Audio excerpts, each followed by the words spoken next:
మంత్రి రోజా జైలుకు వెళ్లడం ఖాయమని ఎమ్మెల్యే భాను ప్రకాష్ అన్నారు. గత ప్రభుత్వంలో మంత్రిగా ఆమె చేసిన అవినీతి ఒక్కొక్కటిగా బయటకు వస్తుందన్నారు. ఆధారాలతో త్వరలో రోజా జైలుకు వెళ్తుందని జోష్యం చెప్పారు. ఆడుదాం ఆంధ్ర అంటూ కోట్ల రూపాయల అవినీతి చేశారని ఆయన మండిపడ్డారు. వరద సహాయక చర్యల్లో ప్రభుత్వం విఫలమైందంటూ రోజా చేసిన వ్యాఖ్యలకు ఆయన కౌంటర్ ఇచ్చారు. విజయవాడలో ప్రభుత్వం చేస్తున్న సహాయక చర్యలు రోజాకు కనపడడం లేదా అని ఆయన ప్రశ్నించారు. 6 నిమిషాలు మాట్లాడిందంటే 6 సెకండ్లు కూడా ఆలోచించలే. ఆమెకి ఇంగిత జ్ఞానం కూడా లేకుండా మాట్లాడుతుంటే అర్థం చేసుకోవాలి. ఇంకా ఏం మాట్లాడుతుందో తెలియదు. ఎక్కడికో పోయి కూర్చొని దూరం కూర్చొని అవాకులు చివాకులు తెలుస్తూ ఉంది. అసలు ఏం మాట్లాడుతుందో సబ్జెక్ట్ ఉందో కూడా తెలియకుండా మాట్లాడుతూ ఉంది.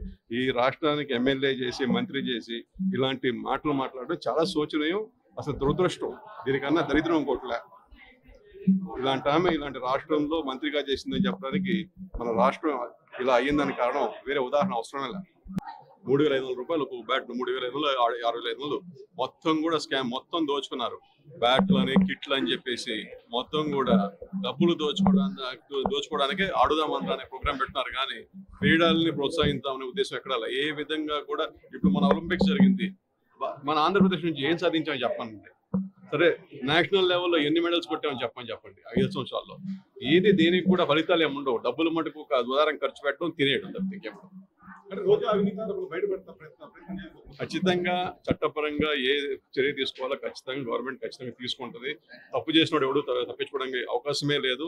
ఆమె చేసిన స్కాములు కానీ, దోపిడీలు కానీ, భూ కబ్జాలు కానీ, లంచాలు కానీ అన్ని కూడా కాలం ఖచ్చితంగా బయటకు వస్తుంది.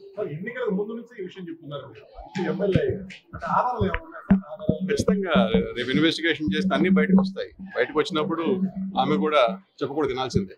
6